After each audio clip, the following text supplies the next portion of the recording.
Not one of my prouder moments. We're gonna keep a very close eye on Nat's play here.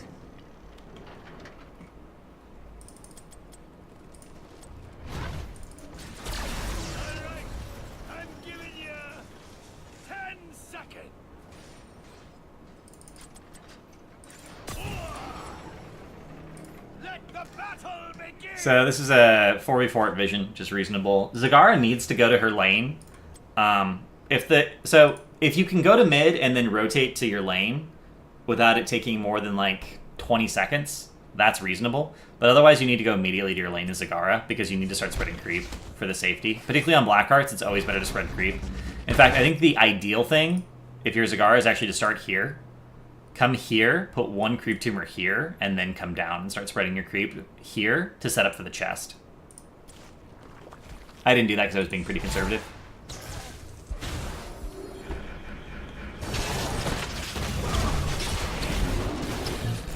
The bot lane should just be me versus Gazlo all game, so Zag wins that if played well. I play a pretty good Zag, I end up winning that lane. Although it is touch and go because of his stupid turrets. Point. So you have Zamija doing the right thing, but this actually needs to be cleared first. So on most maps, you want to clear the mid lane first. On Blackhearts, you actually always want to clear the top lane first, especially if you won vision. So Nat, Hearts, and Curve are like, yeah, let's fight! And Zamija's like, guys? And you can see, you're going to see why it matters. So we missed this soak here, but as a result, this wave is going to naturally die. Tracer YOLO's in. Can't get a kill here. Curve's gonna die. No, he gets a heal in time. Still might die. He does end up still dying. So now, because we didn't clear the wave, and because we didn't come in as a team, we've lost the top wave for soak, and we lost... I think we lost all the coins.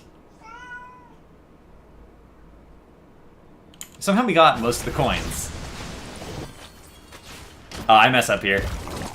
If I'd gone down, I would have still been on creep and I could have body blocked him long enough to kill him and get those 3 coins back. That was my mistake. So Gazlo actually ended up getting 3 coins and ECCR went top. So despite the fact that we lost 2 kills, we got a kill. Meow. Hi, Dark Matter. Meow. Yes, you're very cute.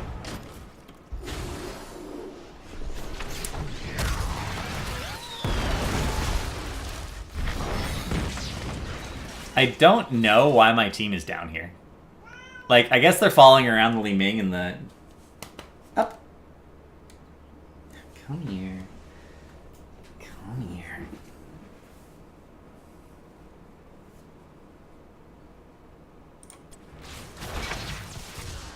I think I actually tell my team to leave at some point. And they're like, guys, make sure you miss it, make sure you soak. We want to make sure Illidan can do camps at 2 minutes.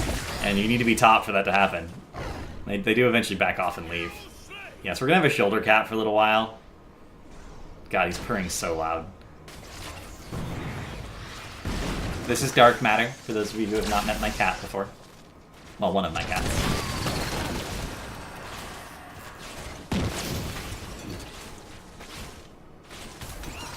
You can see I'm like half mana, full health against this Gazlo who's completely chunked.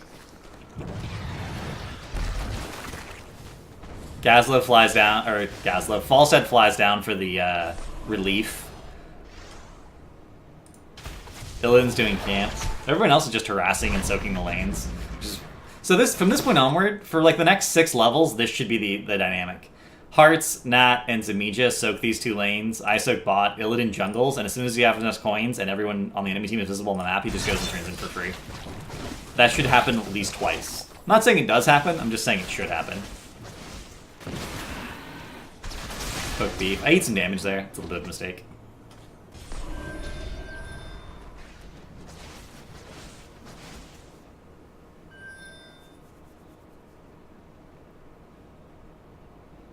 Yeah, so we're on comms. This was a viewer game, so we were all on comms.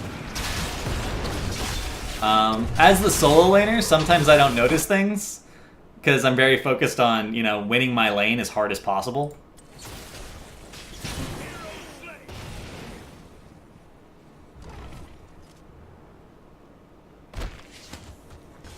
I just wanted to put creep tumors up here. That's the only reason I came up here to do the turning, because my lane was too pushed for me to continue to push it safely. I could have gotten rotated on.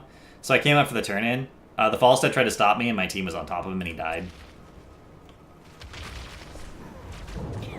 This is not a thrown game, by the way. I don't think, anyway. Maybe I was thinking of a different game.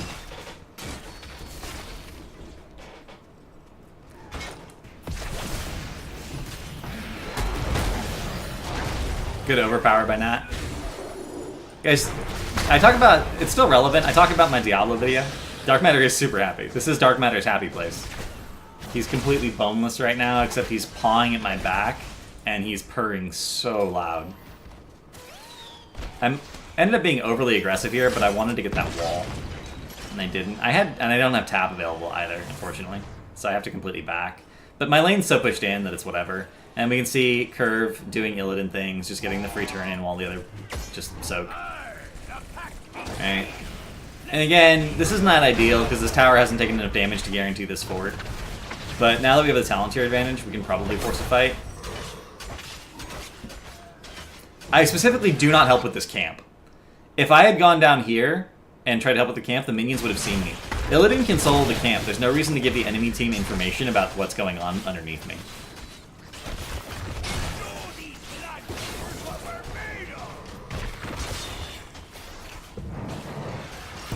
It's alright. I'm focused on my job while I let Illidan do his job. Don't ever... It's very rare that you should help an Illidan with a camp, especially in the early game, because it gives the enemy team information that the Illidan is there doing the camp as soon as they see you go down. So we're 2 coins short of a turn in. The balloon camps are available, including this one, so rotate and get it. Chests pop up, however. This lane is so pushed in, and we have a camp pushing it, that I can just afford to just leave and get this chest for free. I see all the other... I see pretty much the entire rest of the enemy team right there. Alright. You can go back on the lap. He doesn't like it when he's on the shoulder and he's not getting petted constantly. Eventually he'll notice and be like, wait, this is what I signed up for. Falstad again, flying bot. Someone actually called Falstad bot on comms here, which is why I backed up immediately. I backed up before he got there. I'm not prescient. Someone actually called it on comms. That's why communication's important. If you ever see a Falstad... This is actually a good point. If you ever see a Falstad fly anywhere in Hero League, ping danger in the direction that they flew. Because they're always flying to somewhere, right? And you know, just look at the minimap. Is your ally in that direction? Ping danger on the ally. I'll back up. At least they should back up. Correct play here is to wait 10 and then turn in. But they're just letting us turn in because they're all visible on the map. So we just turn in. They try and go for the stop. They should not have been anywhere near there, for the record. Let's get to the fun part. I go Maw because we needed to cancel for Mosh. You always need a backline and a frontline interrupt for Mosh Pit, and Diablo can interrupt it from the front line, but only I can interrupt it from the backline. I'm the person who had that option, so I had to take it. Here's where I start just destroying this lane. I have no fear right now because I have Maw.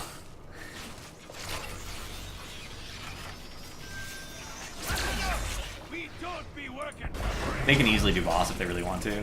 See Hearts soaking. Hearts made a really good decision here. How did Li Ming die?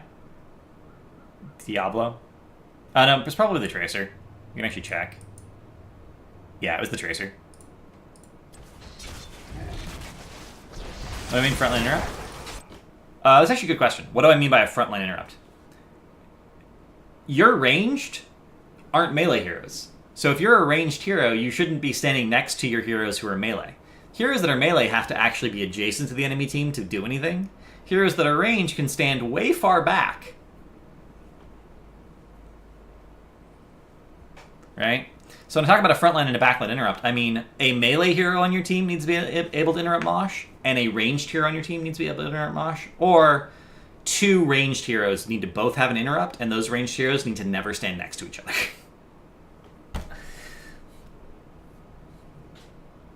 Yeah, with ult. Also, technically, Mosh Pit is a channeled stun. It's not actually a 4-second stun. It's 1 stun. It's 4 stuns that are each a second long, that happen every half second. Right? So if you queue an ETC during that 1 second period where the stun is not happening, you can actually interrupt with Shadow Charge.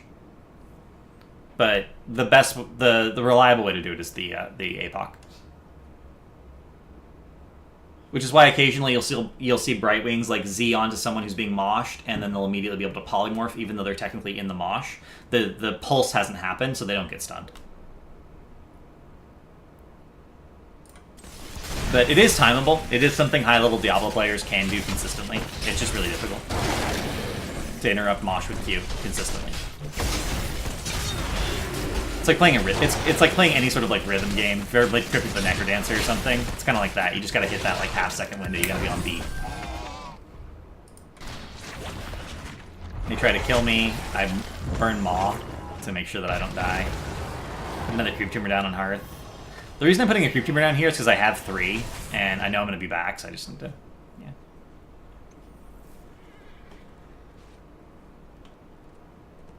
If you just spam Q, you'll interrupt it literally 50% of the time. EDC shouldn't be here. EDC is trying to turn in, but he really needs to be defending with his team. EDC is one of those heroes who's useless by himself. He's only good when his team follows up on what he does. So this is a good way to just lose 10 coins.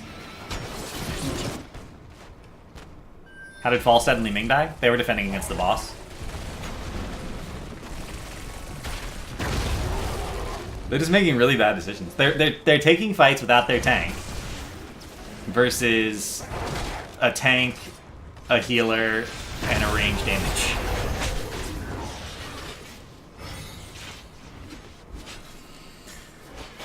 You wanna have an easy way to lose a fight? Take a fight without your tank. It's a really easy way to lose. I secure a bot 4 here.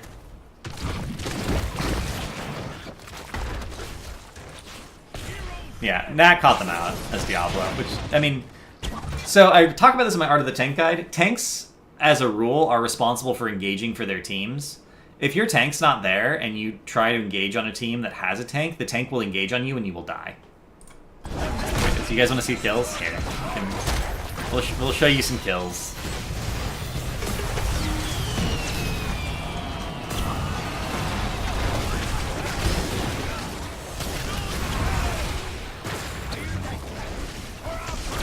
Actually, no one died there. That was actually pretty good. It's not over yet, though. I imagine we got some meta. Yeah. That's a dead ETC because of Diablo combo. They actually got turn in, amazingly.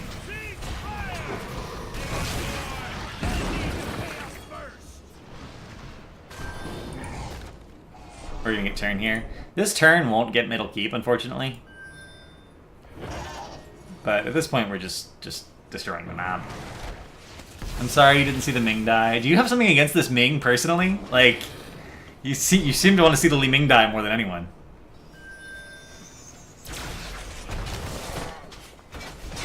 No, it's Ariel. Is Lightning Bond the right talent on this map, or should it be Wolfrun? Rhaegar can actually solo camps with Lightning Bond really efficiently. So if you didn't have someone who could do camps, I would say Lightning Bond is the right talent, but we have an Illidan, so I think Wolfram would actually have been better.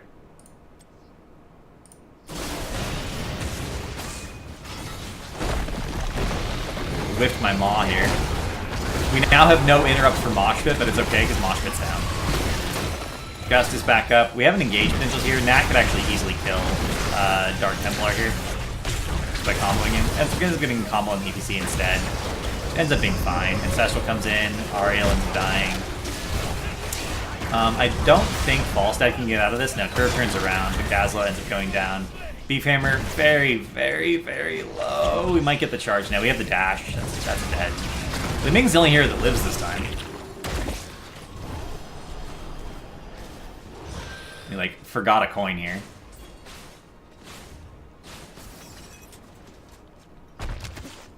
I was thinking about mounting there, but I knew the Li Ming was coming for me, so I just dropped the Creep Tumor and used the extra speed to leave. Dark Knight comes in, basically 1v5. I think he actually gets away here, which is credit to him. No, he gets. For the record, this would have been another good game to go Wave of Force, or not Wave of Force. Force Armor at level 1. That turn-in will secure a middle keep, I think. Yeah.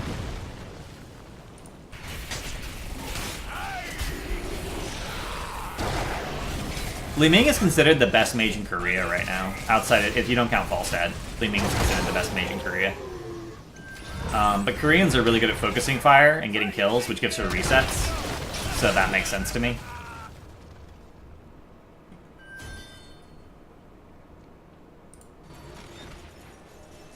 Zimijo was upset that I wanted him to turn in. He's like, no, I like carrying all these coins. Yeah, that'll be both those keeps. I think Taki actually lives with like a sliver of health here, and I remember getting annoyed. The call here is to get this camp and then push bot. We have a talent tier advantage, and we have a triple merc camp pushing.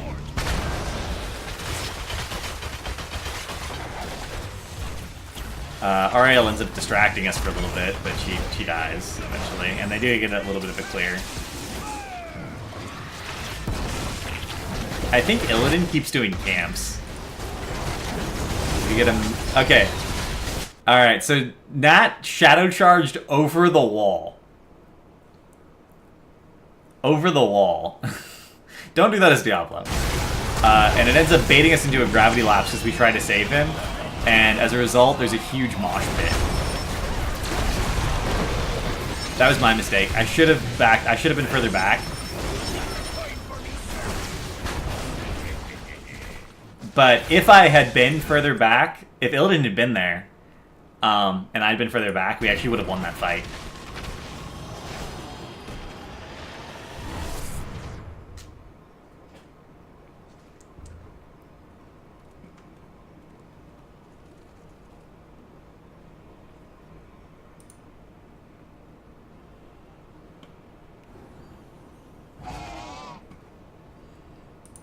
So they don't have turn-in, so we don't actually have to defend anything. They should be trying to get coins. We can see Beefhammer making the correct decision here, trying to get enough coins for turn-in. Getting vision, make sure we don't have it. Tries to duel an Illidan. Like, he thinks about it. You can see him thinking that he's like, can I just duel this Illidan? Is this the thing? Tries to get back to his team in time. Ends up not working out for him. Uses meta just for the escape because his support's not there.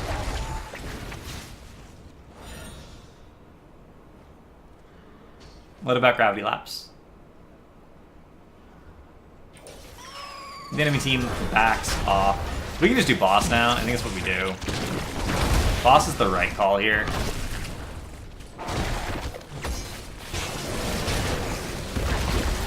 We just grab it. We probably could have been aggressive, actually, and invaded this camp. I think when you have a Gazlo, it's pretty obvious that the team is doing the camp.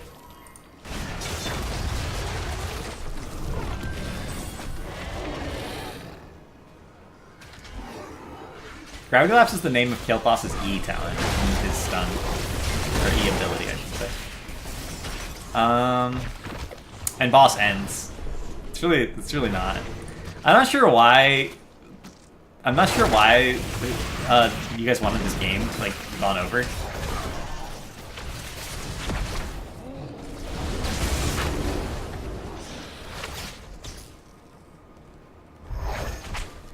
But that's it, that's the game.